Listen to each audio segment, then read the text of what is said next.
اعوذ باللہ من الشیطان الرجیم بسم اللہ الرحمن الرحیم الحمد للہ الذی لا یبلغ مدحته القائلون ولا یحصی نعمہ العادون ولا یودی حقہ المجتہدون الذی لا یدرکہ بعد الہمم ولا ینالہ غوث الفتن الذی لیس لصفتہ حد محدود ولا نعت موجود ولا وقت معدود ولا اجل ممدود فطر الخلائق بقدرته ونشر الرياح برحمته ووتد بالسحور ميدان أرضه الذي أرسل رسوله بالدين المشهور والعلم الماثور والكتاب المستور والنور الساطع والضياء اللامع والأمر الصادق ثم الصلاة والسلام على سيدنا ونبينا وشفيع ذنوبنا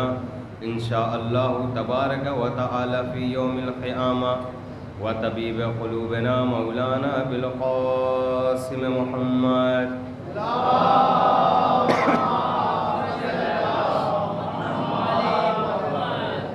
صلى الله عليه وآله وسلم وعلى أهل بيته الطيبين الطاهرين المعصومین والمظلومین ولعنت اللہ علی اعدائہ مجمعین من یومنا ھذا الی قیام یوم الدین اما بعد فقد قال اللہ تبارک وتعالی فی القرآن المجید والفرقان الحمید بسم اللہ الرحمن الرحیم ان الذین یؤذون اللہ ورسولہ لعنہم اللہ فی الدنیا والآخرہ وأعد لهم عذابا مہینا بسم اللہ الرحمن الرحیم اللهم كل وليك الحجة ابن الحسن صلواتك عليه وعلى آبائه في هذه الساعة وفي كل ساعة وليا وحافظا وقائدا وناصرا ودليلا وعينا حتى تسكنه ورزقا طوى وتمتعه فيها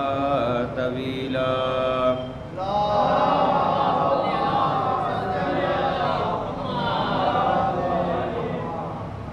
عزیزان محترم، بزرگان ملت، محترم سامعین، عزاداران امام حسین، سوگواران امام مظلوم کربلا، میں نے جس آیہ کریمہ کو اپنا سرنامہ سخن قرار دیا ہے اس میں پروردگار عالم ارشاد فرماتا ہے کہ بسم اللہ الرحمن الرحیم ان الذین یؤذون اللہ ورسولہ لعنہم اللہ فی الدنیا والآخرہ، کہ جو کوئی بھی اللہ کو اور اس کے رسول کو اذیت دیتا ہے تو اللہ کی اس پر لعنت ہوتی ہے دنیا میں بھی اور آخرت میں بھی.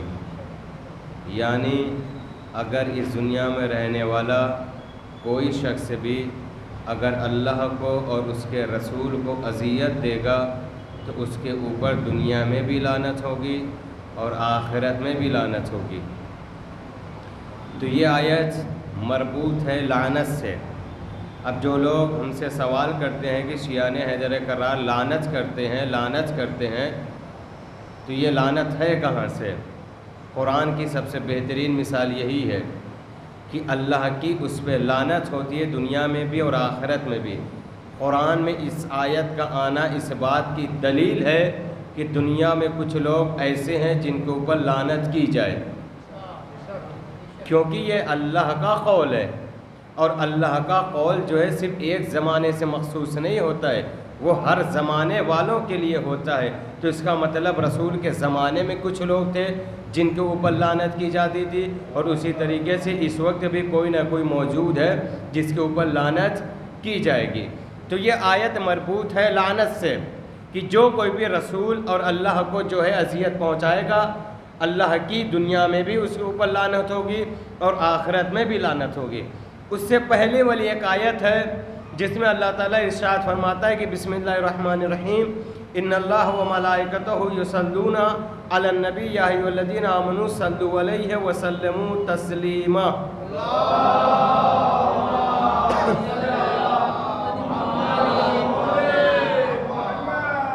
اس آیت میں اللہ ارشاد فرماتا ہے کہ بے شک ملائکہ اور اللہ جو ہے محمد اور آل محمد پہ صلوات بھیجتے ہیں لہٰذا ایمان لانے والوں تمہارے لیے بھی ضروری ہے کہ تم محمد والے محمد پہ صلوات بھیجو۔ تو عزیزان محترم یہ دونوں آیتیں جو ہے قرآن موجود میں ایک ہی جگہ ہے۔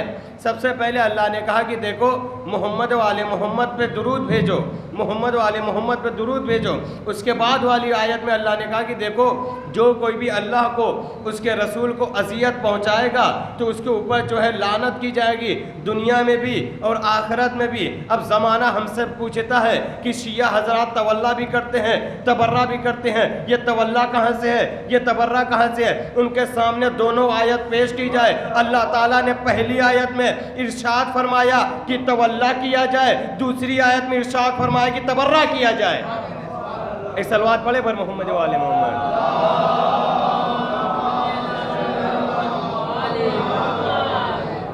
تولا بھی کیا جائے گا، تبرہ بھی کیا جائے گا، محمد والے محمد سے محبت بھی کی جائے گی اور ان کے دشمنوں پہ لعنت بھی کی جائے گی۔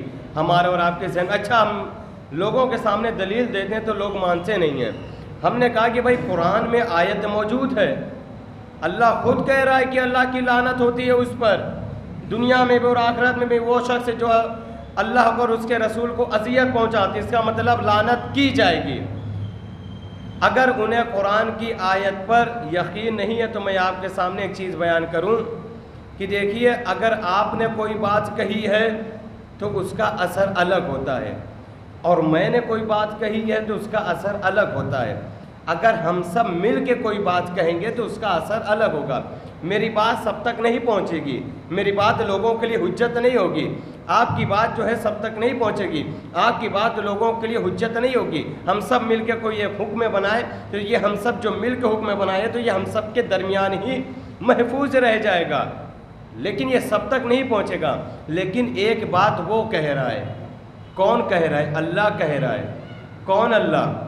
وہ اللہ جس نے اپنی بے آواز لفظ میں کن کہا، جس کی صدائے بے صدا کی دمک کا نام نور محمدی کی دمک ہے، اور اس کا پسینہ ملکوتیت اور نبوت کی تخلیق ہے۔ نگاہ کرم کا نام جنت ہے، نگاہ غضب کا نام جہنم ہے۔ وجود کو وجودیت عطا کرنے والا، آسمان کو پیدا کرنے والا، حب کو پیدا کرنے والا، آپ کو پیدا کرنے والا، چاند کو پیدا کرنے والا، ستارے کو پیدا کرنے والا، ساری دنیا کو پیدا کرنے والا، زمین کی پرتیں بچھانے والا، پہاڑ کی میکے ٹھوکنے والا، آبشاروں کو اتصال دینے والا، آبشاروں کو اتصال دینے والا، ہواؤں میں آوارگی پیدا کرنے والا، دریاؤں میں تغلانی پیدا کرنے والا، انسانوں کو عقل دینے والا، حیوان کو بدعقل بنانے والا، ساری چیزوں کو پیدا کرنے والا، آدم کو آدمیت دینے والا، نوح کو سفینہ دینے والا، ابراہیم کو خلت دینے والا، عیسیٰ کو زہد دینے والا، موسیٰ کو ہیبت دینے والا۔ کون اللہ؟ وہ اللہ جو محمد کو علی دینے والا ہے۔ کون اللہ؟ وہ اللہ جو محمد کو علی دینے والا ہے۔ وہ ارشاد فرما رہا ہے کہ دیکھو میں حکم دے رہا ہوں کہ لعنت بھی کی جائے گی، تولا بھی کیا جائے گا اور تبرہ بھی کیا جائے گا۔ عزیزان محترم، ہم تولا اور تبرہ کرتے ہیں تو جو غیر شیعہ ہیں وہ ہم سے سوال کرتے ہیں کہ یہ شیعان حیدر کرار جو ہے یہ نئی چیز لے کر آئے ہیں، تولا بھی اور تبرہ بھی۔ عزیزان محترم، انسان کا ایمان اس وقت تک مکمل نہیں ہو سکتا جب تک اس کے دل میں دو چیزیں نہ پائی جائیں۔ جب یہ دو چیزیں پائی جائیں گی تبھی انسان کا ایمان مکمل ہوگا۔ وہ دو چیزیں کیا ہے؟ پہلی چیز ہے اقرار اور دوسری چیز ہے انکار۔ اقرار کو تولا کہتے ہیں، انکار کو تبرہ کہتے ہیں۔ دونوں چیزیں ہونی چاہیے، جب تک یہ دونوں چیزیں نہیں ہوگی تب تک انسان کا ایمان مکمل ہونے والا نہیں ہے۔ آج شیعان حیدر کرار سے لوگ سوال کرتے ہیں کہ شیعہ جو ہے تبرہ کرتے ہیں، تولا کرتے ہیں، تبرہ کرتے ہیں۔ عزیزان محترم، اگر وہ غور و فکر کریں گے تو انہیں پتہ چل جائے گا کہ اس دنیا میں جتنے بھی نظام پائے جاتے ہیں ہر نظام کے اندر تولا بھی ہے، تبرہ بھی ہے، لیکن اس کے نام جو ہیں الگ۔ میں آپ کو جو ہے شروع سے لے کے چلتا ہوں کہ دنیا کے نظام میں تولا بھی ہے اور تبرہ بھی ہے۔ سب سے پہلی چیز ہوتی ہے جمادات۔ جمادات سے مراد زمینیں۔ اب زمین کے اندر دو چیزیں پائی جاتی ہیں، ایک قوت جاذبہ ہے، ایک قوت دافعہ ہے۔ یعنی اگر آپ زمین کے اوپر پانی پھینکیں گے تو وہ اپنے اندر جذب کر لے گی، لیکن اگر آپ خون پھینکیں گے تو پھر وہ اپنے اندر جذب نہیں کرے گی۔ اسے کہتے ہیں قوت دافعہ، قوت جاذبہ بھی ہے، قوت دافعہ بھی ہے۔ جملہ پلٹ کے کہنا چاہتا ہوں، یعنی زمین کے اندر بھی کچھ چیزیں پائی جاتی ہے، وہ بھی کچھ چیزوں کو قبول کرتی ہے، کچھ چیزوں کو قبول نہیں کرتی۔ زمین کے اندر بھی یہ چیزیں پائی جاتی ہے۔ جمادات کے بعد آئیے نباتات۔ ایک درخت ہے، اگر آپ درخت پر پانی ڈالیں گے تو وہ لہلہا اٹھے گا، لیکن اگر آپ درخت پر آگ ڈالیں گے تو فوراً جو ہے بجھ جائے گا۔ یعنی درخت کے اندر بھی دو چیزیں پائی جاتی ہے، وہ کچھ چیزوں کو لیتا ہے، کچھ چیزوں کو چھوڑ دیتا ہے۔ اب جمادات کے بعد، نباتات کے بعد آئیے حیوانات۔ ایک بکری ہے، اب بکری کے سامنے دو چیزیں رکھیے، ایک طرف جو ہے گوشت رکھیے، دوسری طرف پتے رکھیے۔ بکری جو ہے پتے کھا لے گی، گوشت چھوڑ دے گی۔ یعنی حیوانات کے اندر بھی یہ چیزیں پائی جاتی ہے، کچھ چیزوں کو لیتا ہے، کچھ چیزوں کو چھوڑ دیتا ہے۔ اب حیوانات کے بعد آئیے انسان۔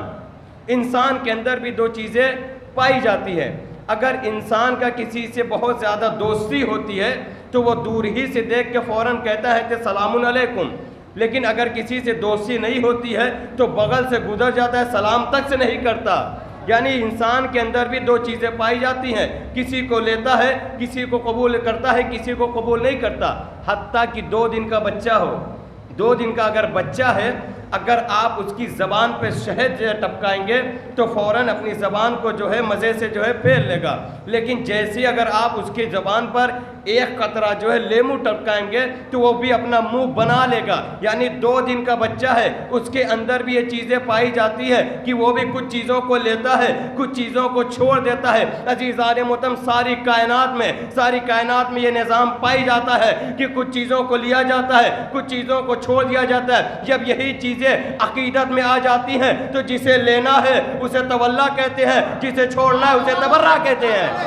ایک صلوات پڑھے بر محمد۔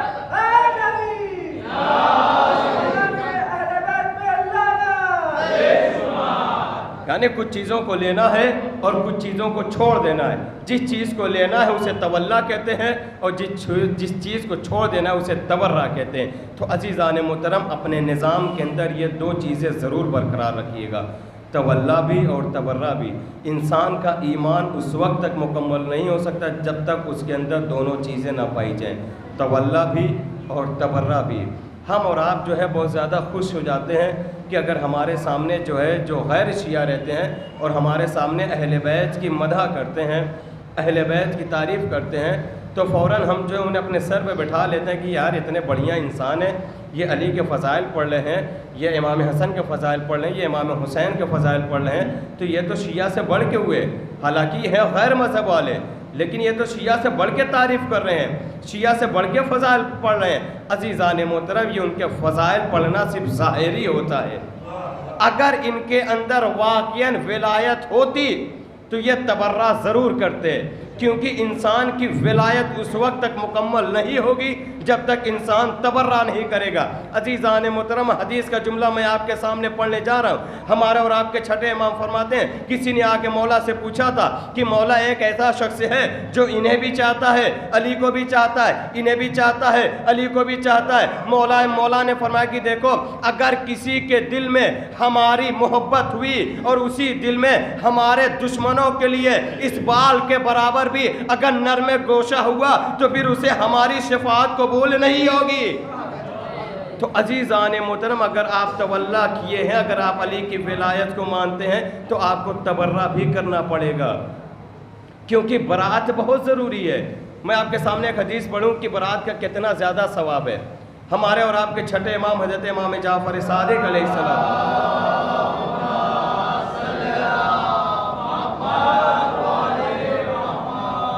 مسجد کوفہ کے منبر پر بیٹھے ہوئے تھے کہ کیا دیکھا، مولا کے 2 صحابی جو ہے مسجد کے اندر داخل ہوئے۔ ان دونوں صحابیوں نے مولا نے آنے والے میں سے ایک کو سلام کیا، دوسرے کو سلام نہیں کیا۔ جب وہ دونوں آئے تو جس کو سلام نہیں کیا تھا اس نے کہا، مولا میں بھی آپ کا چاہنے والا ہوں، آپ نے مجھے سلام نہیں کیا، ساتھ میں میرا ساتھی تھا وہ بھی آپ کا چاہنے والا ہے، آپ نے اسے سلام کیا لیکن مجھے سلام نہیں کیا۔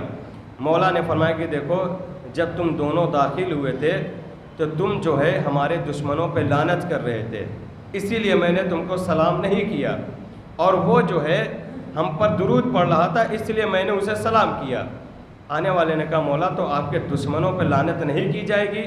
مولا نے کہا تم سمجھے نہیں، جب تم دروازے پر داخل ہو رہے تھے تو ہمارے دشمنوں پہ لعنت کر رہے تھے، اور تمہارا جو ساتھی تھا وہ ہم پر صلوات پڑھ رہا تھا۔ جب تم ہمارے دشمنوں پر لعنت کر رہے تھے تو اگر میں تم کو سلام کر دیتا تو تمہارا جواب دینا واجب ہو جاتا۔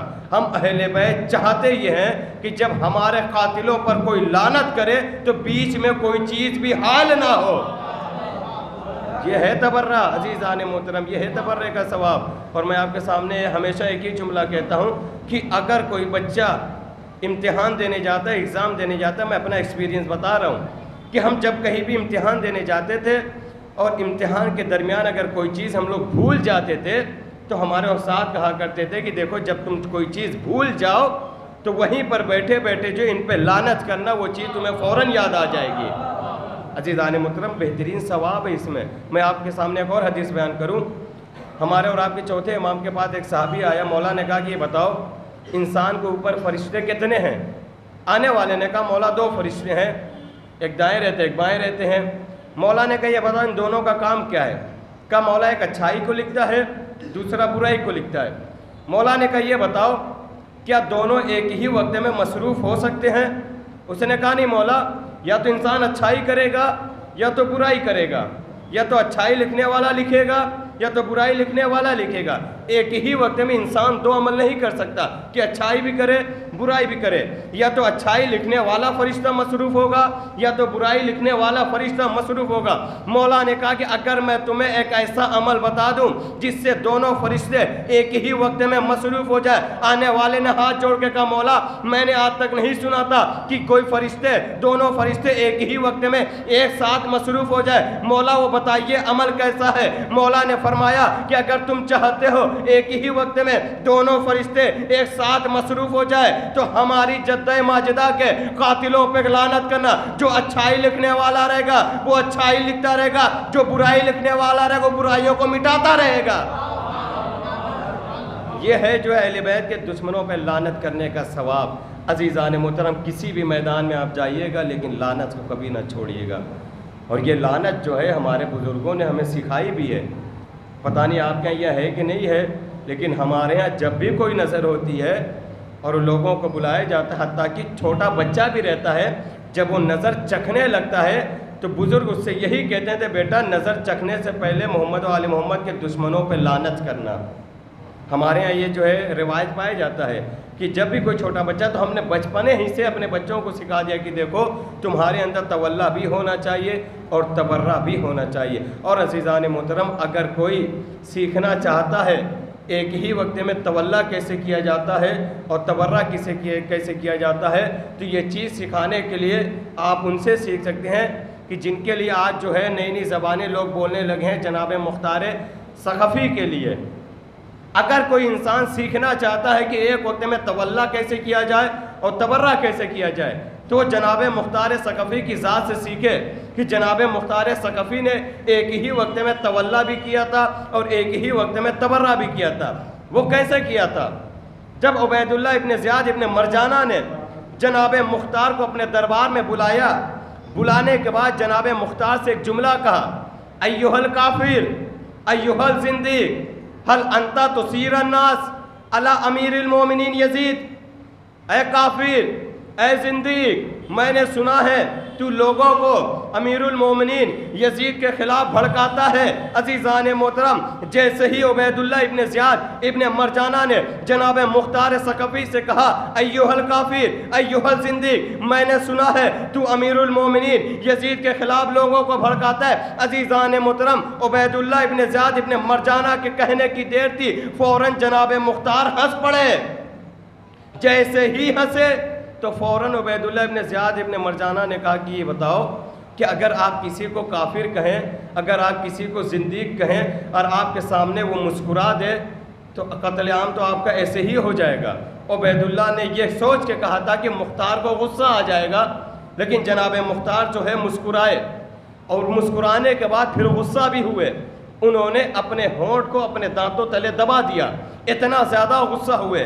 عبیداللہ ابن زیاد نے ابن مرجانہ نے کہا کہ مختار مجھے تمہارا عمل سمجھ میں نہیں آیا، پہلے تم مسکرائے اور پھر اس کے بعد جو ہے غصہ ہوئے۔ اے مختار بتاؤ تم پہلے مسکرائے کیوں اور بعد میں غصہ کیوں ہوئے؟ جناب مختار نے کہا تو نے سب سے پہلے مجھ سے کیا کہا؟ ایھا الکافر ایھا الزندیق، میں یہاں پر خوش ہو گیا۔ عبیداللہ ابن زیاد نے پوچھا تم یہاں پر خوش کیوں ہوئے؟ جناب مختار نے کہا کہ جب سے ہی تم نے کہا مجھے کافر، میں سمجھ گیا کہ میرا علی کے ساتھ ایمان مکمل ہو گیا، کیونکہ مجھے علی کے عشق میں تم نے کافر کہا، اسی لیے میں نے مسکرا دیا۔ اور عزیزان محترم، اگر آپ کو عشق علی میں کوئی کافر کہے تو پریشان مت ہوئیے گا، گھبرائیے گا مت۔ لوگ ہم سے کہتے ہیں نا کہ رافضی ہو رافضی ہو، تو ایک فارسی والے شاعر نے کیا دو جملے بڑے اچھے کہے ہیں۔ اس نے کہا ہے کہ من علی را دوست دارم خلق گوید رافضی، کہ میں علی کو دوست رکھتا ہوں تو لوگ مجھے کہتے ہیں رافضی۔ وہ شاعر کہتا ہے کہ من علی را دوست دارم خلق گوید رافضی، پس خدا و مصطفیٰ جبریل باشد رافضی۔ اگر تم مجھے اس لیے رافضی کہتے ہو کہ میں علی کو دوست رکھتا ہوں، تو پھر اگر تم اس بنیاد پر کہتے ہو کہ میں علی کو دوست رکھتا ہوں اس لیے رافضی ہیں، تو پھر اتنا سن لو جناب جبریل بھی رافضی ہیں، اللہ بھی رافضی ہے، کیونکہ وہ بھی علی کو دوست رکھتے ہیں۔ اب جناب مختار سے اس نے پوچھا کہ اچھا تمہارا ایمان مکمل ہو گیا کہ تمہیں عشق علی میں کافر کہا گیا؟ تو عزیزان محترم جناب مختار نے کہا ہاں، عشق علی میں مجھے کسی نے کافر کہا ہے تو میں سمجھ گیا کہ میرا ایمان مکمل ہو گیا۔ اب عبیداللہ ابن زیاد نے کہا کہ مختار یہ تو بتاؤ تم اتنا زیادہ غصہ کیوں ہوئے کہ اپنے ہونٹوں کو جو ہے اپنے دانتوں تلے دبا دیا؟ جناب مختار نے کہا کہ تمہارا دوسرا جملہ یہ تھا کہ هل انت تسیر الناس علی امیر المومنین یزید ابن معاویہ، کہ تو نے یہ کہا کہ میں لوگوں کو جو ہے امیر المومنین یزید کے خلاف بھڑکاتا ہوں۔ تو نے امیر المومنین کو، تو نے یزید کو امیر المومنین کہا، اس لیے میں غصہ ہو گیا۔ وہ بندروں سے کھیلنے والا، وہ شراب پینے والا، وہ نجاست کے قریب رہنے والا، وہ سب کچھ ہو سکتا ہے لیکن امیر المومنین نہیں ہو سکتا۔ عزیزان محترم جناب مختار نے پیغام دیا کہ ایک وقت میں تولا بھی کیا جا سکتا ہے اور ایک وقت میں تبرہ بھی کیا جا سکتا ہے۔ اب جناب مختار کے ایمان کی بات لوگ کرتے ہیں کہ جناب مختار کے لیے لوگ کہتے ہیں کہ جناب مختار جو ہے جناب محمد حنفیہ کو امام مانتے تھے۔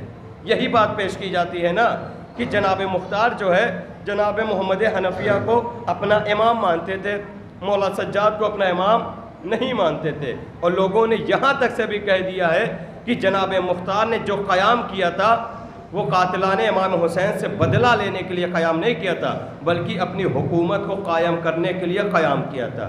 عزیزان محترم جبکہ ایسا نہیں ہے، جناب مختار کے پاس معصوم کے قول کی تائید ہے۔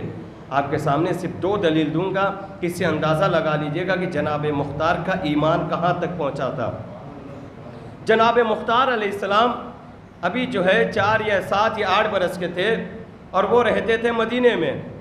مدینے سے جب ایک مرتبہ کوفے آئے تو اس وقت جو ہے مولا کائنات نے جناب مختار کے سر پر ہاتھ رکھ کے کہا ھذا کیس، ھذا ولد الکیس، ھذا طفل الکیس۔ مولا متقیان نے جناب مختار کے سر پر ہاتھ رکھ کے کہا کہ یہ مختار جو ہے یہ سب سے زیادہ ذہین ہے، یہ سب سے زیادہ دماغ والا ہے۔ عزیزان محترم اگر ہم اور آپ سے کوئی بات کہیں اور اگر کسی کو ذہین کہیں تو اس کا معیار الگ ہوتا ہے، لیکن اگر مولا کائنات کسی کو ذہین کہہ رہے ہیں تو اس کا مطلب یہ ہے کہ جناب مختار کو ذہین کہنے والوں میں جناب آدم بھی ہیں، جناب موسیٰ بھی ہیں، جناب عیسیٰ بھی ہیں، جناب یحییٰ بھی ہیں، جناب زکریا بھی ہے، یہاں تک کہ اگر مولا متقیان نے جناب مختار کو ذہین کہا ہے تو اس کا مطلب رسول کہہ رہے ہیں، اور جب رسول کہہ رہے ہیں تو اس کا مطلب اللہ کہہ رہا ہے۔ یہ ہے جناب مختار کے ذہین ہونے کی سب سے بڑی دلیل۔ تو لوگوں نے پوچھا کہ یا علی آپ اس مختار کو جو ہے ذہین کیوں کہہ رہے ہیں؟ تو مولا متقیان نے کہا کہ دیکھو یہ میرے بیٹے حسین کے قاتلوں سے انتقام لے گا۔ یہ سب سے پہلی دلیل ہے کہ مولا متقیان نے جناب مختار کے لیے فرمایا کہ میرے بیٹے حسین کے قاتلوں سے انتقام لے گا۔ اور دوسری دلیل جو ہے وہ بڑی عجیب دلیل ہے، اور اسی دلیل اسی لفظ کی بنیاد پر یہاں سے کچھ لوگ جو ہے الگ ہو گئے ہیں۔ کچھ لوگ جناب مختار کو مانتے ہیں اور کچھ لوگ یہیں سے جناب مختار کو نہیں مانتے، لیکن ماننے والوں میں 2-3 نام آپ کو گنا دوں تو شاید آپ کا ایمان اور زیادہ پختہ ہو جائے گا کہ جناب مختار کو مانا جائے۔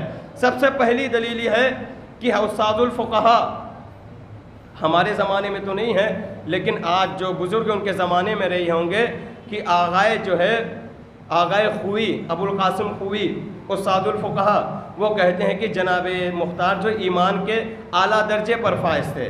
بہت بڑے بڑے عالم دین نے کہا ہے، ان میں سے میں نے آپ کے سامنے ایک نام گنا دیا کہ آغائے خوئی نے جناب مختار کے ایمان کی تصدیق کی ہے۔ تو اس کا مطلب یہ ہے کہ جب استاد الفقہا کہہ رہے ہیں تو پھر ہمیں بھی ماننا پڑے گا۔ وہ جملہ کیا تھا؟ وہ جملہ یہ ہے کہ جناب مختار کہ چچا کے گھر ایک وقت جو ہے جب امام حسن کو تیر لگی تھی تو امام حسن جو ہے جناب مختار کے چچا کے گھر پر پہنچے۔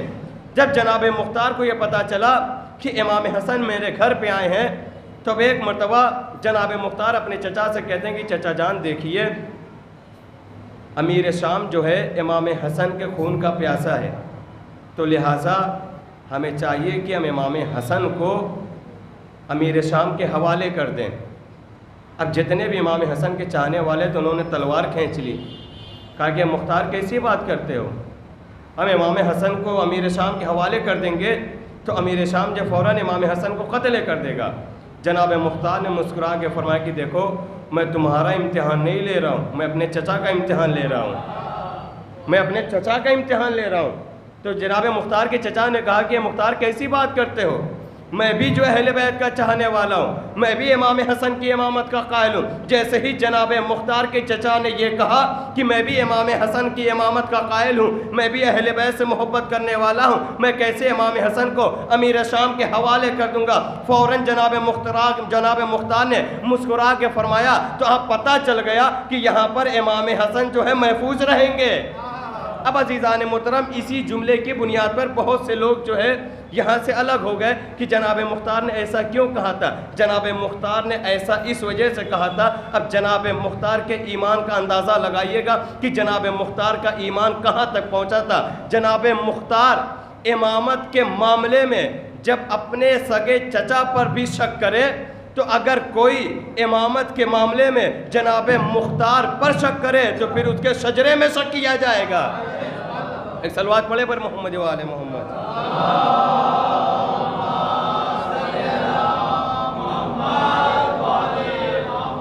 تو عزیزان محترم تولا بھی ضروری ہے اور تبرہ بھی ضروری ہے۔ ایک اور دلیل ہمارے یہاں پائی جاتی ہے کہ جب پانچویں امام کے پاس جناب مختار کے بیٹے ابو الحکم آئے تھے تو پانچویں امام نے ابو الحکم سے کہا تھا کہ ابو الحکم تمہارے بابا پر جو ہے اللہ کی رحمت نازل ہو۔ پانچویں امام نے جناب مختار کے لیے دعا کی تھی، اور اتنا یاد رکھیں ہمارے ائمہ جو ہوتے ہیں وہ ہر کسی کے لیے دعا کرتے ہیں لیکن اپنے دشمنوں کے لیے دعا نہیں کرتے۔ اگر جناب مختار دشمن ہوتے تو پانچویں امام کبھی بھی ان کے لیے دعا نہ کرتے۔ اور معصومین نے تو یہاں تک فرمایا ہے کہ مختار وہ ہے جو اہل بیت کے گھر کی خوشی کا سبب بنا ہے۔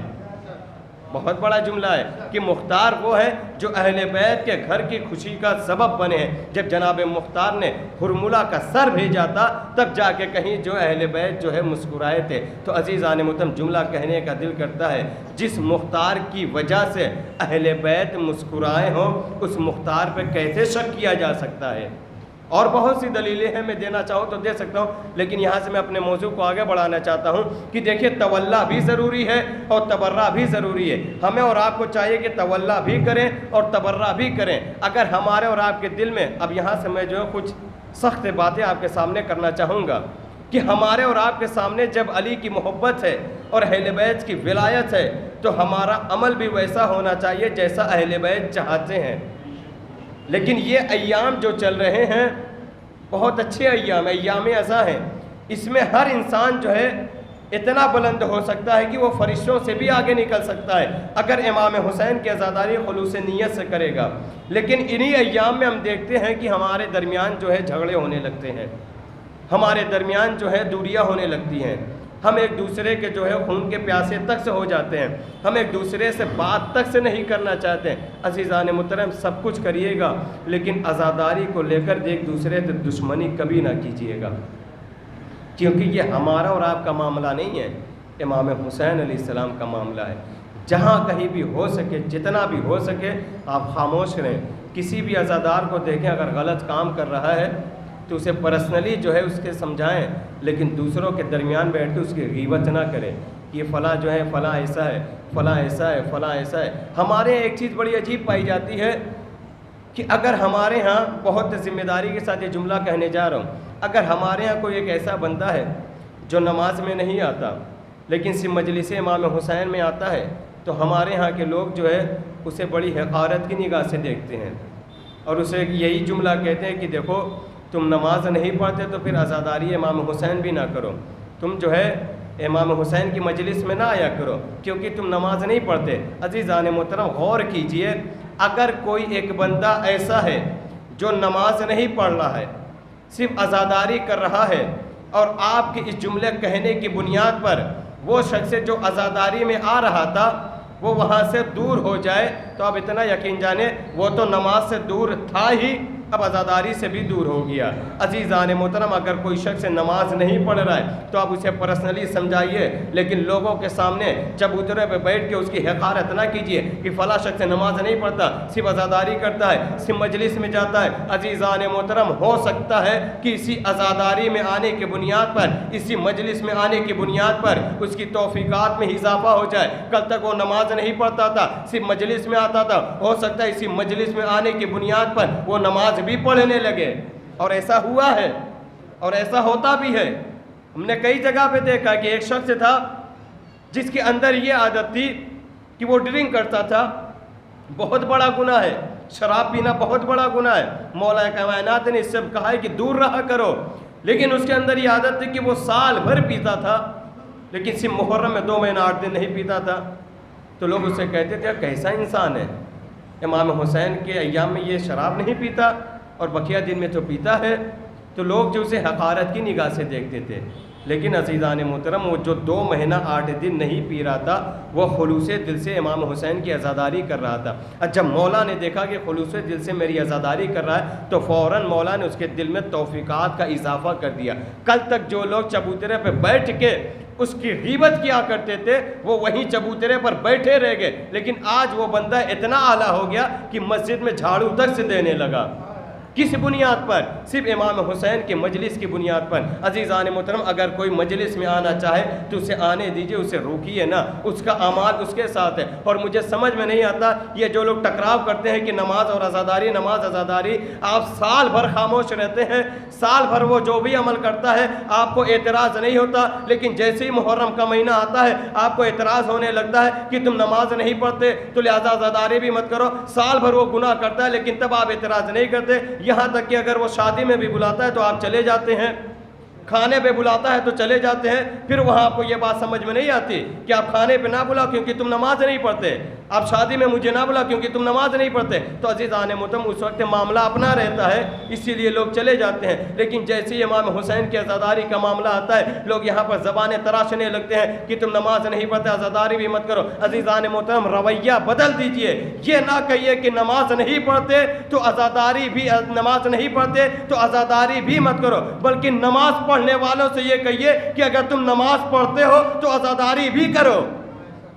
عزیزان محترم یہ ہمارا رویہ ہونا چاہیے، نماز اور عزاداری میں کبھی ٹکراؤ نہ کیا کیجیے۔ نماز ایک الگ عبادت ہے، عزاداری ایک الگ عبادت ہے۔ عزاداری جو ہے امام حسین سے متعلق ہے، نماز جو ہے اللہ سے متعلق ہے۔ یہ ساری باتیں اپنی جگہ صحیح ہے کہ ہر عزادار کو نمازی ہونا چاہیے، لیکن اگر کوئی بغیر نمازی ہے تو پھر اسے حقارت کی نگاہ سے نہ دیکھیے، بلکہ اسے سمجھائیے، چبوتروں پہ بیٹھ کے اس کی غیبت نہ کیجیے۔ میں آپ کو بتاؤں کہ امام حسین اپنے چاہنے والوں سے کتنا پیار کرتے ہیں، کتنی محبت کرتے ہیں۔ اگر انسان اندازہ لگا لے گا کہ امام حسین اپنے عزاداروں سے اتنی محبت کرتے ہیں تو پھر آج کے بعد کوئی بھی دوسرا عزادار کسی عزادار کو حقارت کی نگاہ سے نہیں دیکھے گا۔ میں نے اس سے پہلے شاید یہ واقعہ پڑھا تھا لیکن پھر بھی پڑھ دے رہا ہوں کہ یہ واقعہ پڑھنا بہت ضروری ہے۔ ایران میں ایک شہر تھا دولت آباد، وہاں پہ ایک بہت بڑی انجمن تھی، تقریباً 4 یا 5 ہزار کا مجمع تھا، اور عزیزان محترم ان کے ہاں 8 محرم کو ایک جلوس نکلتا تھا، اور اس جلوس میں ایک بہت وزنی علم اٹھایا جاتا تھا، اور وہ علم ہر کوئی نہیں اٹھا سکتا تھا۔ اس انجمن میں ایک بندہ تھا جس کا نام تھا قاسم جگارگی۔ 8 محرم الحرام کو جب وہ جلوس نکلتا تھا تو وہی بندہ جو ہے صرف علم اٹھاتا تھا، اس کے علاوہ کوئی اور اٹھا بھی نہیں سکتا تھا، کیونکہ سب سے زیادہ طاقتور وہی تھا۔ لیکن قاسم جگارکی کا عمل یہ تھا کہ وہ سال بھر گناہ کرتا تھا، سال بھر نہ جانے کیسے کیسے کام کرتا تھا، لیکن صرف ایک نہیں، صرف 10 دن پہلی محرم سے لے کر 10 محرم الحرام تک وہ اپنے آپ کو امام حسین کے لیے وقف کر دیتا تھا۔ جیسے ہی محرم کا چاند نمودار ہوتا تھا وہ اپنے آپ کو غسل دیتا تھا، غسل دینے کے بعد توبہ اور استغفار کر کے کہتا تھا کہ اب قاسم 10 دن تک کوئی گناہ نہیں کرے گا، 10 دن جو ہے صرف امام حسین سے لیے ہیں۔ عزیزان محترم، جب لوگوں نے دیکھا کہ ایسا شخص علم اٹھاتا ہے جو سال بھر گناہ کرتا ہے، تو ہو نہ ہو اس جلوس سے دور ہو جائے۔ عزیزان محترم، اس جلوس سے مجمع جو ہے، اس مجلس سے مجمع جو ہے دور ہونے لگا، اور دور ہوتے ہوتے مجمع جو ہے بالکل سمٹ گیا۔ اب جو انجمن کے صدر تھے، انجمن کے سیکریٹری تھے، انہوں نے دیکھا کہ ہمارا مجمع کم کیوں ہو رہا ہے، اتنا زیادہ مجمع ہوتا تھا، اب ہمارا مجمع کم کیوں ہو رہا ہے۔ تو انہوں نے وجہ بیان لگائی کہ آخر وجہ کیا ہے کہ ہمارا مجمع کم کیوں ہو رہا ہے۔ تو لوگوں سے پتہ یہ چلا کہ ہمارا مجمع اس وجہ سے کم ہو رہا ہے کیونکہ ہمارے جلوس میں، ہماری مجلسوں میں ایک ایسا بندہ آتا ہے جو سال بھر گناہ کرتا ہے، قاسم جگارکی۔ اسی وجہ سے جو ہے سارا مجمع جو ہے جلوس سے اور مجلس سے دور ہو گیا۔ اب سارے انجمن کے جو 4 لوگ تھے، صدر، سیکریٹری، جو عہدے ہوتے ہیں، وہ آپس میں بیٹھ کے ایک میٹنگ کیے کہ ہو نہ ہو چلو ہم قاسم کو منع کر دیتے ہیں کہ قاسم ہماری مجلسوں میں، ہمارے جلوس میں نہ ہو، کیونکہ تمہارے آنے کی وجہ سے ہمارا مجمع جو ہے بالکل کم ہو گیا ہے۔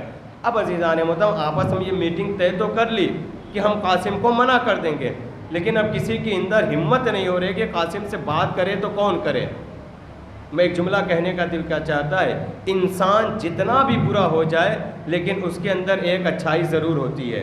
انسان چاہے جتنا بڑا گنہگار ہو جائے لیکن اس کے اندر ایک اچھائی ضرور ہوتی ہے۔ قاسم بہت بڑا گنہگار تھا، سال بھر گناہ کرتا تھا، لیکن اس کے اندر ایک اچھی عادت یہ تھی کہ وہ اپنے بزرگوں کی بات کو کبھی ٹالتا نہیں تھا۔ اس کے بزرگ جو بھی کہتے تھے وہ فوراً مان جاتا تھا۔ تو لوگوں نے ایک جو ہے بہت بڑے بزرگ کو جو ہے منتخب کیا، منتخب کرنے کے بعد کہا کہ آپ ہی جو ہے قاسم کو منع کیجیے گا۔ عزیزان محترم، اندازہ لگائیے گا کہ امام حسین اپنے عزاداروں سے کتنی محبت کرتے ہیں۔ جب یہ چاروں لوگ محرم کا چاند جو ہے نمودار ہو چکا تھا، یہ لوگ نماز مغربین کے بعد قاسم کے پاس پہنچے، اور قاسم کے پاس پہنچنے کے بعد جو سب سے بزرگ تھے انہوں نے کہا کہ قاسم یہ بتاؤ، اس دنیا میں رسول کائنات کے بعد سب سے زیادہ عظیم شخصیت کون سی ہے؟ قاسم نے کہا اس دنیا میں رسول کائنات کے بعد سب سے زیادہ عظیم شخصیت جو ہے ہمارے اہل بیت ہیں۔ کہ یہ بتاؤ قاسم، اہل بیت میں امام حسین آتے ہیں؟ کہاں امام حسین آتے ہیں؟ کہ قاسم یہ بتاؤ امام حسین کے لیے ہمیں کیا کرنا چاہیے؟ قاسم نے کہا ہمیں امام حسین کے لیے بڑی سے بڑی مجلس کرنی چاہیے، اچھے سے اچھے تبرک کا انتظام کرنا چاہیے، بڑے سے بڑا جلوس نکالنا چاہیے۔ اس نے کہا کہ قاسم یہ بتاؤ، اگر ہم اچھے سے اچھے تبرک کا انتظام کریں، بڑی سے بڑی مجلسیں کریں، بڑے سے بڑے جلوس کریں، اگر کوئی ایک آدمی کی وجہ سے وہ سارا مجمع رک جائے تو ایسے شخص کو کیا کرنا چاہیے؟ قاسم نے کہا ایسے شخص کو مجلس میں اور جلوس میں نہیں جانا چاہیے جس کی وجہ سے سارا مجمع رک جاتا ہے۔ تو اس بزرگ آدمی نے کہا کہ قاسم، تمہاری وجہ سے ہمارا مجمع جو ہے بالکل کم ہو گیا ہے، تم ہماری مجلس میں آتے ہو، علم اٹھاتے ہو، جلوس میں آتے ہو، تو اسی لیے لوگ جو ہماری نہ تو مجلس میں آ رہے ہیں نہ تو ہمارے جلوس میں آ رہے ہیں۔ اے قاسم، آج محرم کا چاند نمودار ہو چکا ہے، اے قاسم اب ہماری مجلسوں میں مت آنا۔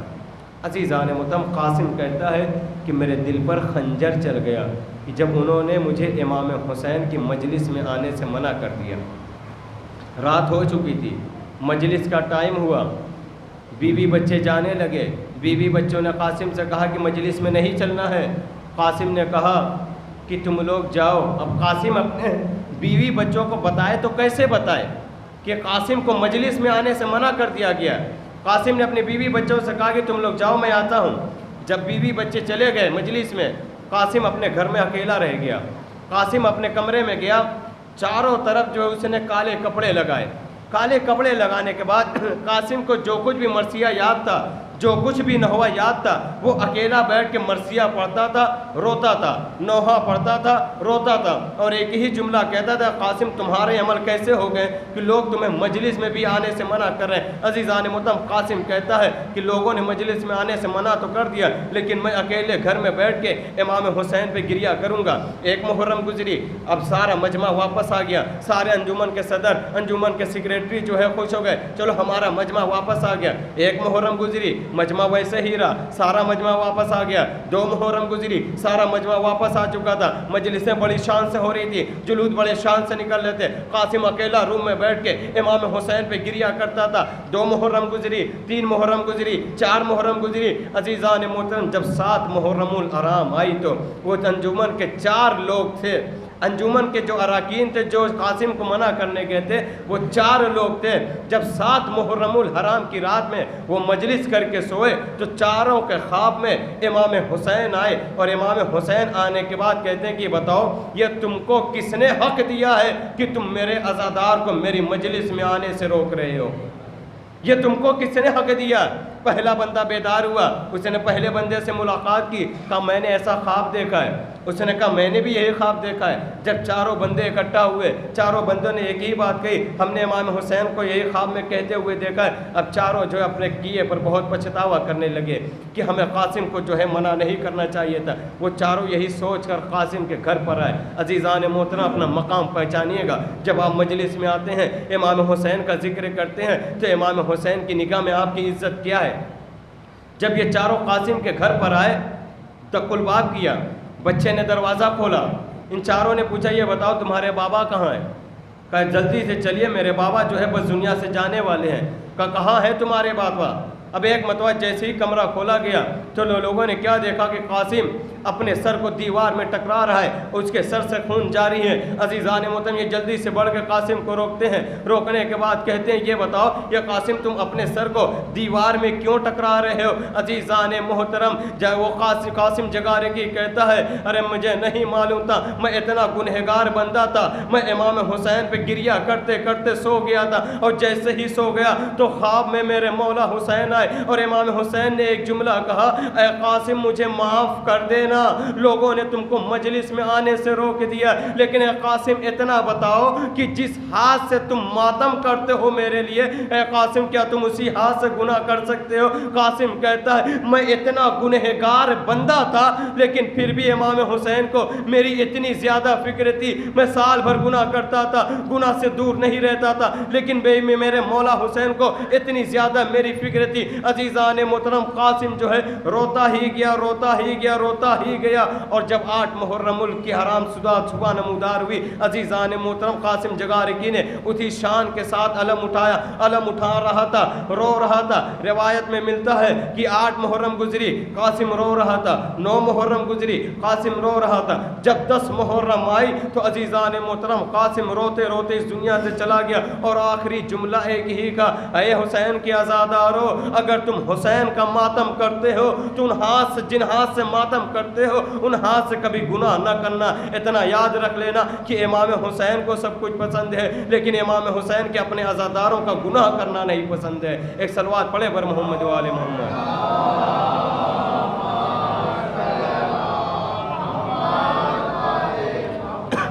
تو عزیزان محترم، اپنے مقام کو پہچانیے۔ ہمارا اور آپ کا جو اس میں اختیار ہی نہیں ہے۔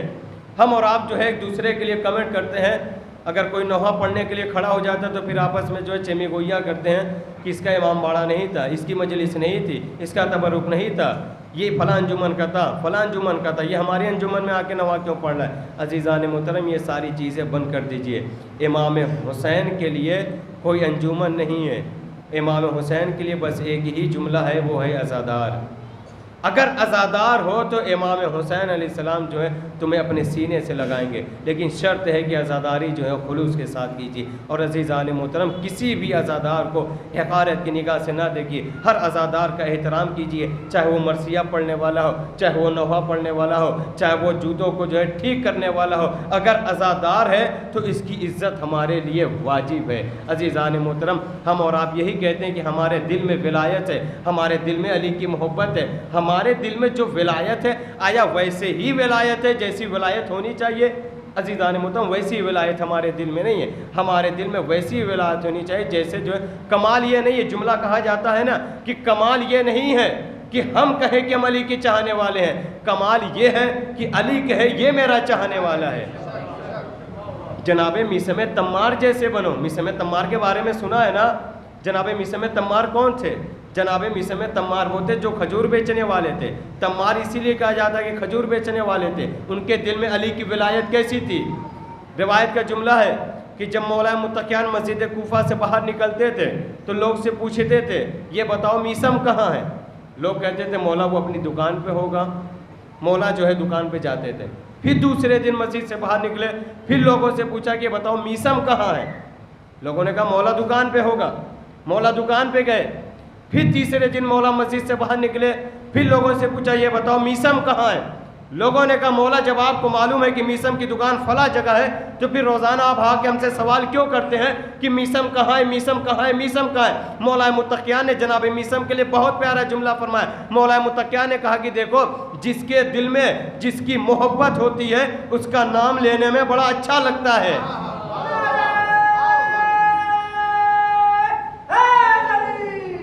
یہ ہے عزیزان محترم علی کے چاہنے والے کہ ہمارا کردار کیسا ہونا چاہیے. اگر سامنے دشمن بھی ہو تو پھر بھی ہمیں علی کرنا نہیں چھوڑنا چاہیے. آپ نے دیکھا کہ جناب مختار ثقفی جن کا معیار بہت بلند ہے, اور میں آپ کے سامنے ایک جملہ کہہ دوں جناب مختار کے لیے کہ جناب مختار کی جو بیوی تھی اور جب انہیں اسعد نے پڑھا, جب انہیں جو ہے اسعد نے پکڑا تھا اور پکڑنے کے بعد جو ہے انہوں نے جناب مختار کی بیوی سے ایک جملہ کہا تھا کہ دیکھو یا تو مختار کو ماننا چھوڑ دو یا اپنی گردن کٹوا دو. عزیزان محترم جناب مختار علیہ السلام کی وہ پہلی بیوی ہیں جو تاریخ انسانیت میں پہلی بیوی ایسی ہیں کہ جن کو جب شہید کیا گیا تو ان کا سر جو ہے تن سے جدا کیا گیا. ورنہ جتنی بھی عورتیں اس دنیا میں شہید ہوئی ہیں کسی کے سر کو تن سے جدا نہیں کیا گیا تھا, لیکن جناب مختار کی بیوی کا سر جو ہے تن سے جدا کیا گیا. اور جب اس نے پوچھا تھا کہ یہ بتاؤ تم مختار کو ماننا چھوڑو یا اپنا سر تن سے جو ہے جدا کرواؤ یا تم مختار کے لیے غلط باتیں کہو, تو عزیزان محترم جناب مختار کی بیوی نے کہا میں اس مختار کے لیے غلط باتیں کیسے کر سکتی ہوں؟ مختار وہ ہے جو رات میں نمازیں پڑھتا ہے, مختار وہ ہے جو دن میں روزے رکھتا ہے, مختار وہ ہے جس نے امام حسین کے قاتلوں سے انتقام لیا. عزیزان محترم اس وقت اس نے جناب مختار کی بیوی کی گردن سر سے جو ہے الگ کروا دی. یہ ہے جناب مختار کی بیوی کا مقام کہ جناب مختار نے اپنی بیوی کی کیسی تربیت کی تھی. آج زمانہ جو ہے شک کرتا ہے جناب مختار کے بارے میں. عزیزان محترم علی کے چاہنے والے کبھی ایسے نہیں ہو سکتے. علی کے چاہنے والے تو ایسے ہوتے ہیں اگر سامنے جو ہے بادشاہ ہو پھر بھی علی کے چاہنے والے جو علی کو ماننا نہیں چھوڑتے. بس آخری بات اور رحمت آپ کی تمام کہ علی کے چاہنے والے کیسے ہوتے ہیں. حجاج ابن یوسف ثقفی جس کے بارے میں آپ نے نام سنا ہوگا کہ اس نے بہت سے شیعان حیدر کرار کو قتل کروایا تھا. جو بھی علی کا نام لیتا تھا اسے قتل کر دیتا تھا. اسی زمانے میں ایک ضعیفہ تھی. حجاج کو پتہ چلا کہ وہ ضعیفہ جو ہے علی کی چاہنے والی ہے. حجاج نے اپنے سپاہیوں کو بھیجا کہ جاؤ اس بڑھیا کو لے کر آؤ. حجاج کے سپاہی جو ہے بڑھیا کے پاس آئے. جیسے ہی دروازہ کھولا اب ایک مرتبہ سپاہیوں نے کہا کہ ہم نے سنا ہے کہ تو علی کی چاہنے والی ہے. بڑھیا نے فوراً کہا کہ مجھے اس بات پر فخر ہے کہ میں علی کی چاہنے والی ہوں. سپاہیوں نے کہا تمہیں نہیں معلوم کہ حجاج نے یہ حکم جاری کیا ہے کہ جو بھی علی کا چاہنے والا ہوگا اسے قتل کر دیا جائے گا. بڑھیا نے مسکرا کے فرمایا کہ یہ میرے لیے بڑی باعزت بات ہوگی کہ میں عشق علی میں قتل ہو جاؤں. سپاہیوں نے کہا کہ دیکھ ہم تیرے اوپر رحم کرنا چاہتے ہیں, تو ابھی بھی علی کو ماننا چھوڑ دے تو ہم جا کے جو ہے حجاج سے کہہ دیں گے کہ بڑھیا علی کو ماننے والی نہیں ہے.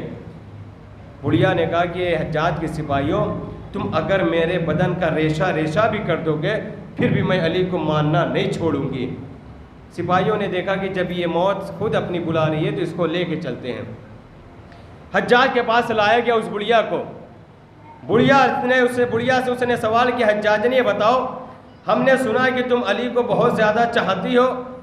بڑھیا نے کہا اس میں کوئی شک ہے, میں علی کو بے انتہا چاہتی ہوں. حجاج نے کہا علی کو ماننا چھوڑ دو ورنہ میں تمہیں قتل کر دوں گا. بڑھیا نے کہا میرے لیے فخر کی بات ہوگی میں عشق علی میں قتل ہو جاؤں. جب حجاج نے دیکھا کہ معمولی سی بڑھیا ہے اور یہ علی سے اتنا زیادہ عشق کرتی ہے، تو ایک مرتبہ حجاج نے کہا یہ بتاؤ آخر تم علی سے اتنا زیادہ عشق کیوں کرتی ہو؟ اب ایک مرتبہ بڑھیا نے مسکرا کے فرمایا کہ میں علی سے اتنا زیادہ عشق اس لیے کرتی ہوں کیونکہ میرا علی سب سے زیادہ فضیلت والا تھا۔ تو حجاج نے کہا کہ کیا تمہارا علی میرے آدم سے زیادہ فضیلت والا تھا؟ کہا ہاں میرا علی تیرے آدم سے زیادہ افضل والا تھا۔ پھر اس نے حجاج نے کہا کیا تیرا علی میرے عیسیٰ سے بھی افضل تھا؟ کہا ہاں میرا علی تیرے عیسیٰ سے بھی افضل تھا۔ کہا اچھا تیرا علی میرے موسیٰ سے بھی افضل تھا؟ کہا ہاں میرا علی تیرے موسیٰ سے بھی افضل تھا۔ اب ایک مرتبہ حجاج نے کہا کہ جب یہ تو چیزیں کہہ رہی ہے تو پھر تو اس بات کی دلیل بھی دے کہ آخر علی افضل ہے آدم سے تو کیسے افضل ہے، موسیٰ سے افضل ہے تو کیسے افضل ہے، عیسیٰ سے افضل ہے تو کیسے افضل ہے؟ بڑھیا نے کہا میرے پاس دلیل ہے۔ حجاج نے کہا دلیل دے۔ اب ایک مرتبہ بڑھیا نے کہا کہ یہ بتا پہلے تم جناب آدم کی تعریف کرو، تم اپنے جناب آدم کی افضلیت بیان کرو کہ تمہارے جناب آدم کی فضیلت کیا ہے۔ حجاج نے کہا کہ میرا آدم وہ جو ہمیشہ جنت میں رہتا تھا، جنت کے میوے کھاتا تھا، جنت کے کھانا کھاتا تھا۔ ایک مرتبہ بڑھیا نے مسکرا کے فرمایا کہ حجاج اس کے آگے بھی کچھ ہوا تھا؟ کہا ہاں ترک اولا ہوا تھا۔ کہا ترک اولا کیوں ہوا تھا؟ کہا ترک اولا ہونے کی وجہ یہ تھی کہ اللہ نے جناب آدم سے کہا تھا کہ فلاں درخت کے قریب نہ جانا، لیکن جناب آدم جو ہے فلاں درخت کے قریب چلے گئے۔ اب بڑھیا نے کہا کہ یہ بتا اللہ نے جس درخت کے قریب جانے سے منع کیا تھا آدم کو وہ درخت کون سا تھا؟ حجاج نے کہا وہ درخت کسی اور چیز کا نہیں تھا بلکہ وہ درخت گیہوں کا تھا۔ اب بڑھیا نے حجاج ابن یوسف ثقفی کی آنکھوں میں آنکھ ڈال کے کہا کہ دیکھ میرا علی جناب آدم سے کیسے افضل ہے۔ تیرا وہ آدم تھا جس کو اللہ نے کہا تھا کہ گیہوں کے قریب نہ جا، لیکن جناب آدم گیہوں کے قریب چلے گئے۔ لیکن میرا علی وہ ہے، اللہ نے علی کو منع نہیں کیا کہ گیہوں نہ کھانا، لیکن میرے علی نے پوری زندگی جو کی روٹی پر ہی گزار دی۔ میرا علی وہ ہے۔ کہ اچھا تو نے پہلا سوال تو بتا دیا، لیکن دوسرا سوال بتا کہ تیرے علی جو ہے میرے جناب موسیٰ سے کیسے افضل ہیں؟ تو ضعیفہ نے کہا کہ تم اپنے موسیٰ کی فضیلت بیان کرو۔ کہا میرے موسیٰ وہ جن کا خطاب ہے کلیم اللہ۔ بڑھیا نے کہا کہ کچھ ایسا بھی ہوا تھا بنی اسرائیل میں؟ تو حجاج نے کہا ہاں، جب موسیٰ کی قوم والوں نے موسیٰ کو پریشان کیا اور کہا کہ موسیٰ یہ بتاؤ تمہارا اللہ سوتا کیوں نہیں؟ تو جناب موسیٰ نے کہا کہ اس سوال کا جواب میں اللہ سے خود پوچھ کے تمہیں بتا دوں گا۔ جناب موسیٰ کوہ طور پہ گئے، اللہ سے بات کر کے جناب موسیٰ نے کہا کہ بار الہ میری قوم والے مجھ سے سوال کر رہے ہیں کہ تیرا اللہ سوتا کیوں؟ بار الہ تو بتا دے تو سوتا کیوں نہیں؟ اللہ نے کہا ٹھیک ہے موسیٰ، میں تمہیں اس بات کا جواب کل دوں گا، لیکن اے موسیٰ یہ لو 2 شیشہ اور اسے رات بھر حفاظت کے ساتھ رکھنا۔ جناب موسیٰ وہ شیشہ لے کر آئے اور اللہ نے کہا تھا موسیٰ اسے رات بھر حفاظت سے رکھنا، یہ شیشہ ٹوٹنے نہ پائے۔ جناب موسیٰ وہ شیشہ لے کر آئے، رات کا پہلا حصہ گزرا، موسیٰ جاگ رہے ہیں، دل میں یہی ہے کہ اللہ نے اس کو رات بھر حفاظت کے لیے کہا ہے کہ حفاظت سے رکھو۔ رات کا پہلا حصہ گزرا، موسیٰ جاگ رہے ہیں، رات کا دوسرا حصہ گزرا، موسیٰ جاگ رہے ہیں، رات کا تیسرا حصہ گزرا، موسیٰ جاگ رہے ہیں، لیکن جیسے ہی رات کا چوتھا حصہ گزرا موسیٰ کی آنکھیں جل پی، شیشہ ٹوٹ گیا، فوراً پھوٹ گیا۔ جناب موسیٰ چوکنے کے بعد کہتے کہ بار الہ تیری امانت میں خیانت ہو گئی۔ جناب اللہ نے کہا کہ موسیٰ میری امانت میں خیانت نہیں ہوئی بلکہ تمہارے سوال کا جواب ہے۔ جناب موسیٰ نے کہا بار الہ کیسے سوال کا جواب ہے؟ اللہ نے کہا جب موسیٰ جیسا نبی رات بھر سو کے 2 شیشے کی حفاظت نہ کر پایا، اگر وہ اللہ سو جائے گا تو اس کائنات کی حفاظت کون کرے گا؟ اگر وہ اللہ سو جائے گا تو اس کائنات کی حفاظت کون کرے گا؟ اب ایک مرتبہ بڑھیا حجاج ابن یوسف ثقفی کے آنکھوں میں آنکھ ڈال کے کہتی ہے تیرے وہ موسیٰ تھے جس کو اللہ نے 2 شیشے رات بھر حفاظت کے لیے دیے، لیکن رات بھر میں 2 شیشے کی حفاظت نہ کر پایا۔ ہائے رے میرا علی جو کبھی نہیں سویا لیکن سویا تو پوری رسالت بچا لے گیا۔ ہائے رے میرا علی جو کبھی نہیں سویا لیکن سویا تو پوری رسالت بچا لے گیا۔ اب ایک مرتبہ حجاج نے کہا تو نے میرا دوسرا جواب بتا دیا۔ حجاج نے کہا کہ اب تو میرا تیسرا جواب نہیں بتا سکتی۔ کہ تیرا تیسرا سوال کیا ہے؟ حجاج نے کہا کہ یہ بتا تیرا علی میرے عیسیٰ سے کیسے افضل ہے؟ عزیزان محترم بڑھیا نے کہا کہ اپنے عیسیٰ کی فضیلت بیان کر۔ اب ایک مرتبہ حجاج نے جناب عیسیٰ کی فضیلت بیان کرنا شروع کی کہ میرے عیسیٰ وہ ہیں جو روح اللہ ہیں، میرے عیسیٰ وہ ہیں جن کی قوم والوں نے انہیں خدا کا بیٹا مانا۔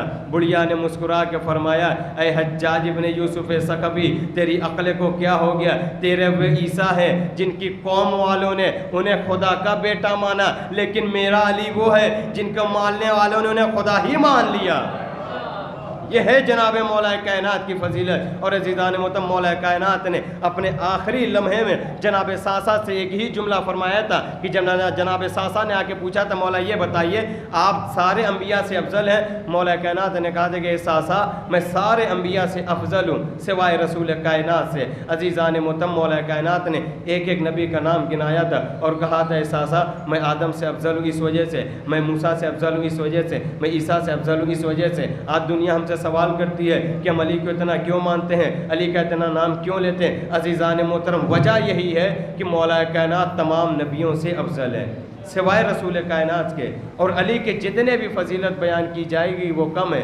انسان جو اس دنیا میں رہنے والا رہ کے چلا جائے گا، لیکن علی کی فضیلت کو کبھی بیان نہیں کیا جا سکتا کہ مولا کائنات کی فضیلت کیا ہے۔ اگر انسان علی کو سمجھنا چاہے تو پھر بھی انسان علی کو سمجھ نہیں سکتا، کیونکہ مولا کائنات سے رسول کائنات نے فرمایا تھا یا علی اللہ کو صرف دو ہی جان سکے ہیں، یا تو تم یا تو میں، اور اے علی مجھے صرف دو ہی جان سکے ہیں، یا تو تم یا تو اللہ، اور اے علی تمہیں صرف دو ہی جان سکے ہیں، یا تو میں یا تو اللہ۔ عزیزان محترم آخری جملہ پڑھ رہا ہوں، توجہ دیجئے گا۔ اب ایک مرتبہ رسول کائنات نے کیا فرمایا کہ اے علی اللہ کو صرف دو ہی جان سکے ہیں، یا تو تم یا تو میں، اور مجھے صرف دو ہی جان سکے ہیں، یا تو تم یا تو اللہ، اور تمہیں صرف دو ہی جان سکے ہیں، یا تو میں یا تو اللہ۔ اب میں مسلمانوں سے کہنا چاہتا ہوں کہ مسلمانوں علی کو سمجھنے کے لیے آگے نہ بڑھنا، علی کسی کی سمجھ میں نہیں آئے گا۔ اللہ کو جو سمجھے ہیں وہ دونوں اللہ سے چھوٹے ہیں، ایک محمد ہے ایک علی ہے۔ محمد کو جو سمجھے ہیں ایک محمد سے بڑا ہے ایک محمد سے چھوٹا ہے، ایک اللہ ہے ایک علی ہے۔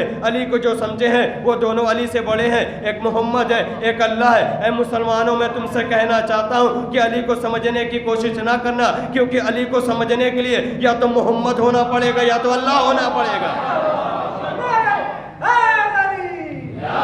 علی ہر کسی کی سمجھ میں نہیں آ سکتا۔ علی کو سمجھنا ہے تو یا تو تمہیں محمد ہونا پڑے گا یا تو اللہ ہونا پڑے گا، اور تم محمد ہو نہیں سکتے، کیونکہ صرف زبان ہی کہہ سکتے ہو کہ محمد میرے جیسے تھے، صرف زبان ہی سے کہہ سکتے ہو کہ محمد میرے جیسے تھے، محمد تمہارے جیسے ہو ہی نہیں سکتے۔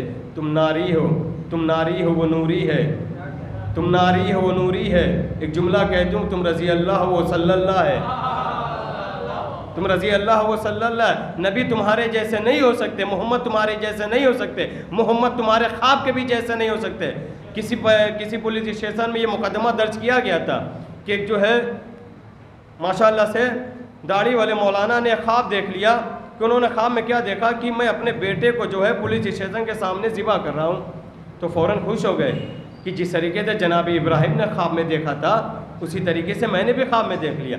تو انہوں نے بھی جو ہے پہلے دن اگنور کیا، دوسرے دن پھر انہوں نے دیکھا کہ میں اپنے بیٹے کو جو ہے پولیس اسٹیشن کے سامنے ذبح کر رہا ہوں، دوسرے دن انہوں نے اگنور کیا، تیسرے دن پھر انہوں نے خواب میں دیکھا کہ میں اپنے بیٹے کو جو ہے پولیس اسٹیشن کے سامنے ذبح کر رہا ہوں۔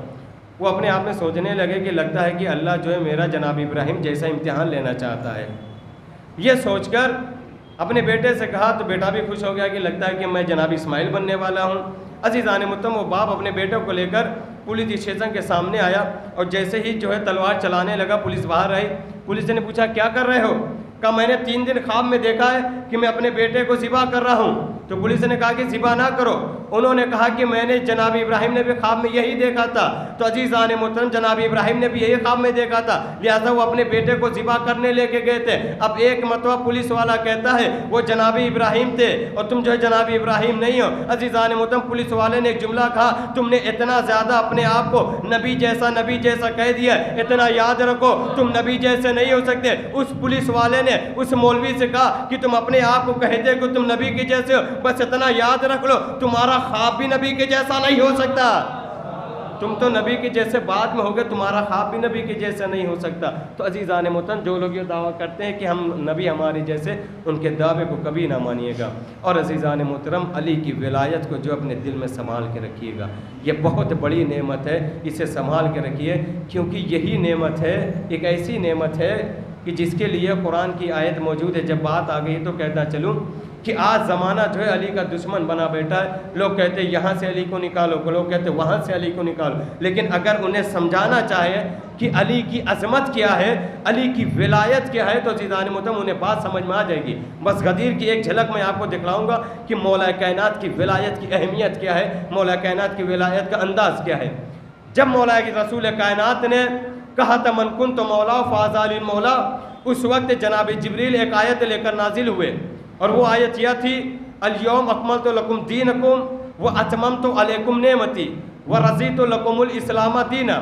جناب جبریل آ کے کہنے لگے یا رسول اللہ، آپ نے جیسے ہی علی کی ولایت کا اعلان کیا ہے تو اللہ نے کہا ہے کہ آج کے دین کامل ہو گیا، اور آج ہی دین جو ہے تمام ہو گیا۔ عزیزان محترم، توجہ چاہتا ہوں، جب علی کی ولایت کا اعلان ہوا تب اللہ نے سند دی کہ دین کامل ہوا، دین مکمل ہو گیا، اور آج ہی کے دن جو ہے اللہ دین سے راضی ہو گیا۔ آپ مجھے اتنا بتائیں، یہ غدیر کا واقعہ 9 ہجری میں ہے، 9 ہجری سے پہلے نماز کا حکم آ چکا تھا، روزہ کا حکم آ چکا تھا، حج کا حکم آ چکا تھا، زکوٰۃ کا حکم آ چکا تھا۔ عزیزان محترم، جملہ کہنے کا دل کرتا ہے، ایک طرف نماز بھی ہے، ایک طرف روزہ بھی ہے، ایک طرف حج بھی ہے، ایک طرف زکوٰۃ بھی ہے، ایک طرف خمس بھی ہے، ایک طرف جہاد بھی ہے۔ یہ جملہ پلٹ کے کہہ دوں، ایک طرف جناب آدم بھی ہے، ایک طرف جناب موسیٰ بھی ہے، ایک طرف جناب یحییٰ بھی ہے، ایک طرف جناب زکریا بھی ہے، ایک طرف پورا اسلام ہے، دوسری طرف ایک مرتبہ علی کی ولایت ہے۔ جب تک علی کی ولایت اس میں نہیں آئے گی تب تک دین کامل نہیں ہو سکتا۔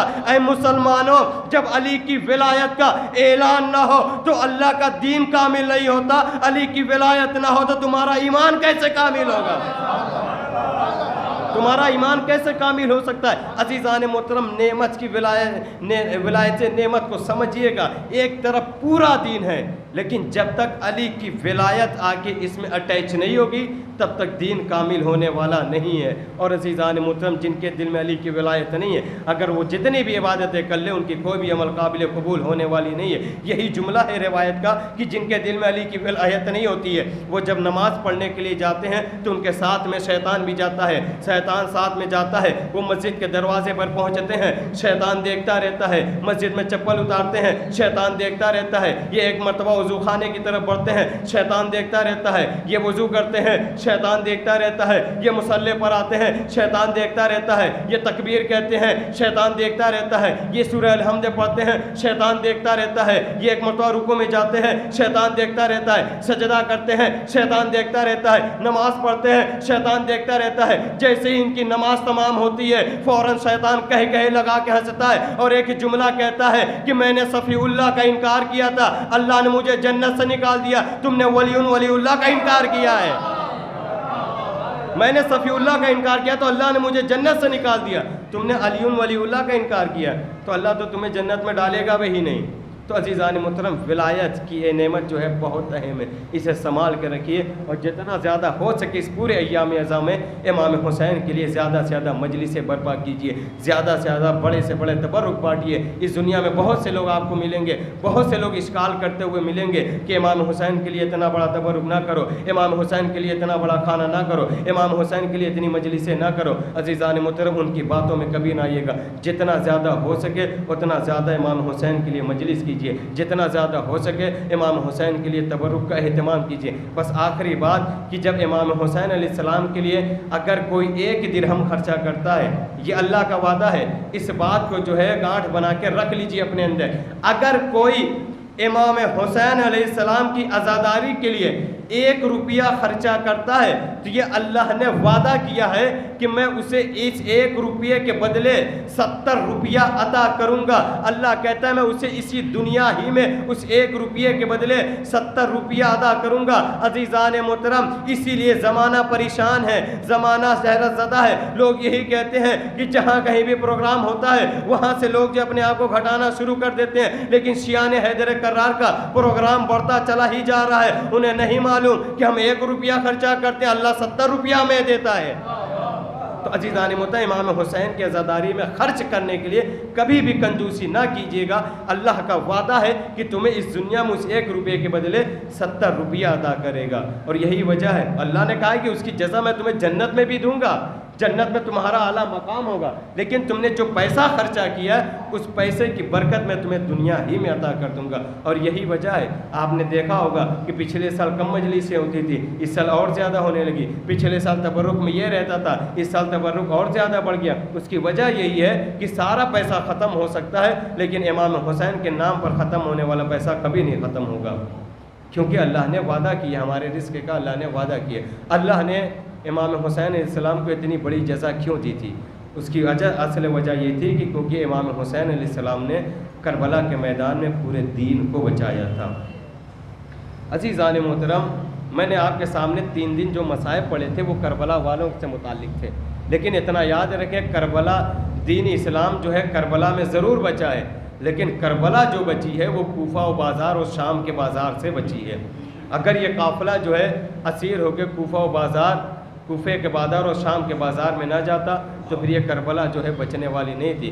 عزیزان محترم, جناب زینب نے, مولا سجاد نے اس پوری کربلا کو بچایا ہے. اسی لیے ایک جملہ کہا جاتا ہے کہ جو کربلا بچائے اسے جو کربلا جو عزیزان محترم جو کربلا کو آباد کرے اسے حسین کہتے ہیں, اور جو شام و بازار کے کوفے کے بازار کو آباد کرے اسے زینب کہتے ہیں, مولا سجاد کہتے ہیں. عزیزان محترم, ہر کسی کو اپنی ماں بہن بہت پیاری ہوتی ہے.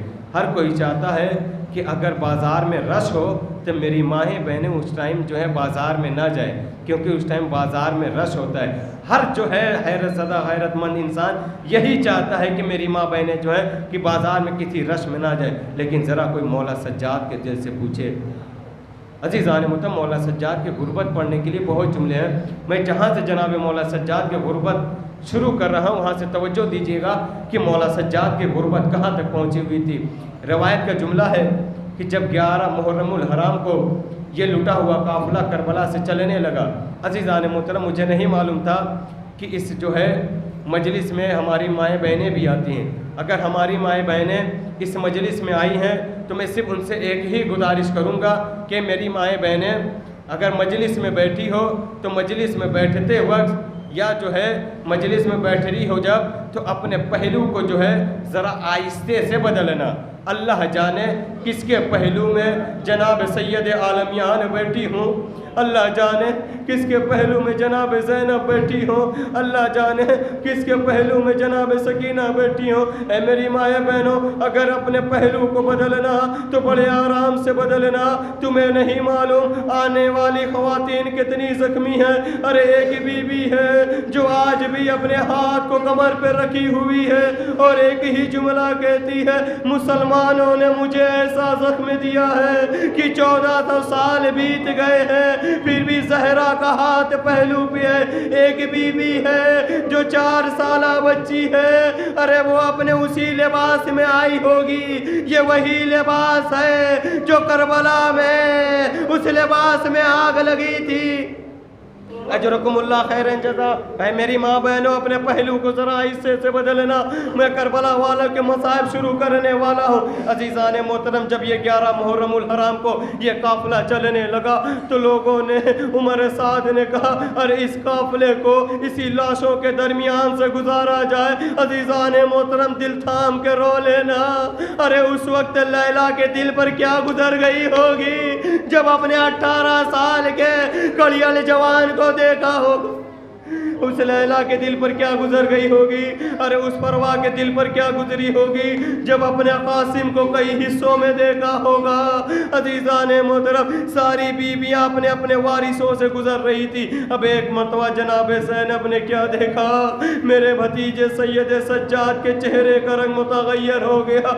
جناب زینب نے کہا اے بیٹا سجاد, ارے تمہارے چہرے کا رنگ متغیر کیوں ہو گیا؟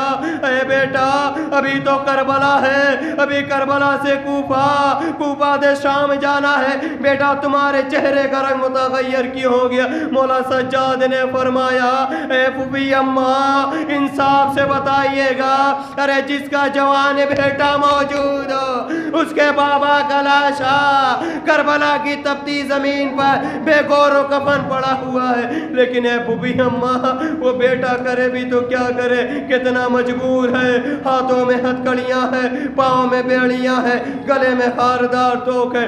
عزیزان محترم، یہ قافلہ 11 محرم الحرام کو چلا، یہ قافلہ جو ہے کربلا سے مجھے صرف جو ہے کوفے کا ایک منظر پیش کرنا ہے، اس کے بعد آپ کی رحمت تمام ہے۔ جب یہ قافلہ کربلا سے کوفہ پہنچا ہے نا، تو عزیزان محترم جیسے ہی کوفے میں عبید اللہ ابن زیاد ابن مرجانہ کے دربار میں پہنچنے والا تھا، اب ایک مرتبہ دروازے پہ کھڑا ہوا سپاہی مولا سجاد کو دیکھتا ہے۔ کیا دیکھتا ہے کہ مولا سجاد کے سر جھکا ہوا ہے، دونوں شانے جو ہے جھکے ہوئے ہیں۔ اس دربار نے سوال کیا، اے سجاد یہ بتاؤ، ابھی کچھ ہی دن پہلے تمہارے چچا مسلم آئے تھے، لیکن ان کا سر اونچا تھا، ان کا سینہ تنا ہوا تھا، لیکن اے سجاد آپ کا چہرہ جھکا ہوا کیوں ہے، آپ کا کندھا جھکا ہوا کیوں ہے؟ مولا سجاد نے کہا، ارے جب میرے چچا مسلم آئے تھے، ارے تو وہ اکیلے تھے، ارے لیکن جب سجاد آ رہا ہے، ارے ساتھ میں ماہیں بہنیں ہیں، بے مکنا و چادر ہے، ارے سجاد سر اٹھائے تو کیسے اٹھائے؟ اجرکم اللہ خیرن جزا، اللہ آپ کو کسی غم میں نہ رلائے سوائے غم امام مظلوم کربلا کے۔ عزیزان محترم جتنا زیادہ ہو سکے اتنا زیادہ گریہ کیجئے، بس ایک ہے منظر آپ کے سامنے پیش کرنا چاہتا ہوں۔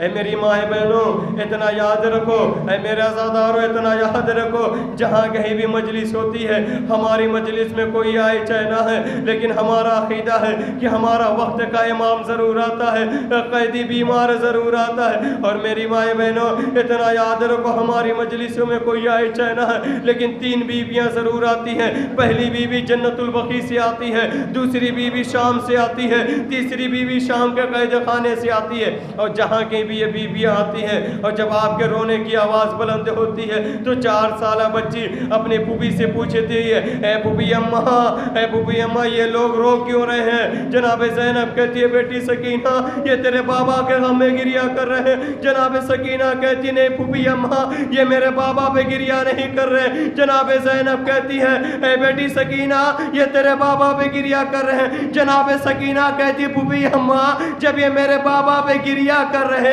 جنہیں کوئی تماچے کیوں نہیں مارتا؟ اے پھوپھی اماں ان کے گوشوارے کیوں نہیں چھینتا؟ اجرکم اللہ خیرن جزا۔ اے پھوپھی اماں جب میں اپنے بابا پہ گریہ کرتی تھی کوئی مجھے تماچے مارتا تھا، کوئی میرے گوشوارے چھینتا تھا۔ عزیزان محترم قیامت کا جملہ ہے، جب یہ قافلہ جو ہے کوفے میں پہنچا تھا نا، تو عزیزان محترم آپ کو معلوم ہے کیا ہوا تھا؟ مولا متقیان جب کوفے میں رہتے تو اس وقت بہت ساری کنیزوں کو خریدتے تھے، اور خریدنے کے بعد انہیں جو ہے جوان کرتے تھے، پھر ان کی شادی کر دیا کرتے تھے۔ مولا متقیان نے ایک ایسی کنیز خریدی تھی جس کا نام تھا ام حبیبہ۔ مولا متقیان نے ان کی شادی کر دی تھی، اور شادی کرنے کے بعد ام حبیبہ کے پاس مال و دولت بہت زیادہ آ گئی تھی، اور مال و دولت اتنی زیادہ ہو گئی کہ ام حبیبہ نے پھر اپنے گھر میں بھی کئی کنیزیں رکھ لی تھی۔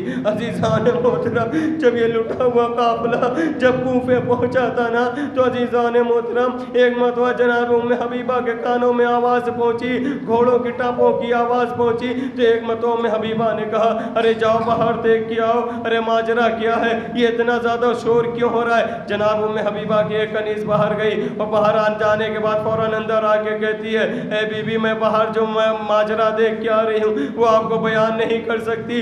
جناب ام حبیبہ نے پوچھا بتاؤ ماجرا کیا ہے؟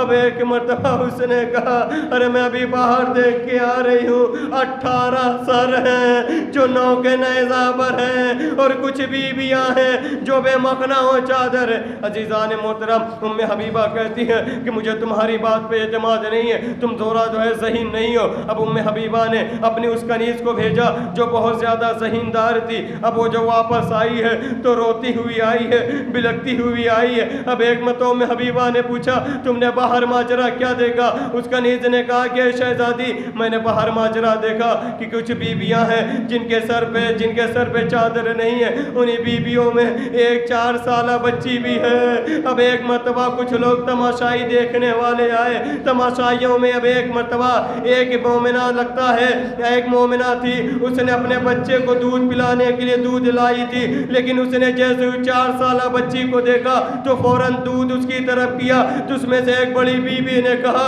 ارے ہم اہل بیت ہیں ہم صدقہ نہیں کھاتے جیسے ہی اہل بیت کا نام آنا تھا ام حبیبہ اپنی جگہ سے کھڑی ہوئی ارے انہوں نے اہل بیت کہا ہے ارے اہل بیت تو ہمارے آقا ہے عزیزان محترم اب ایک مرتبہ جیسے ام حبیبہ نے اپنے گھر کا دروازہ کھولا جیسے ہی گھر کا دروازہ کھولنا تھا جناب زینب کی سواری وہیں پر آ کے رکی اب ایک مرتبہ ام حبیبہ نے کہا اے بی بی تم کون ہو جناب زینب نے ایک مرتبہ ام حبیبہ کو دیکھ کے کہا اے ام حبیبہ تم نے ہمیں پہچانا نہیں اے ام حبیبہ تم نے ہمیں پہچانا نہیں جناب ام حبیبہ نے کہا اے بی بی تم کون ہو ذرا بتاؤ تم مجھے کیسے پہچانتی ہو میرا نام کیسے جانتی ہو ارے جناب زینب نے کہا اے ام حبیبہ ارے میں زینب بنت علی ہوں ام حبیبہ نے کہا آپ زینب بنت علی نہیں ہو سکتی کیونکہ ہماری شہزادی